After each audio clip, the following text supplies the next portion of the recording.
My name is Eileen, and I've lived in Newcastle for most of my 63 years. I lived in a typical terraced street, bit of a garden to the front and back, surrounded by rows and rows of the same typically terraced streets.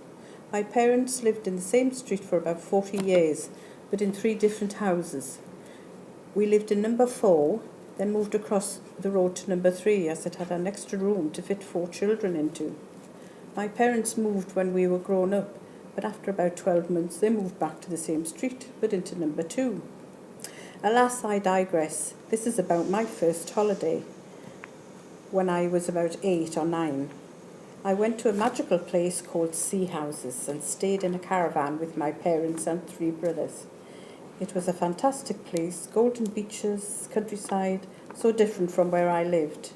I made a friend, Avis, on my first day, and we went shell picking every morning under the hot sun until I had a fine collection. Sadly, I left them under the caravan when our holiday was over.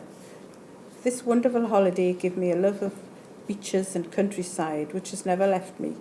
It was another 7 or 8 years before I had my second holiday, but I never forgot my first 2 weeks in paradise.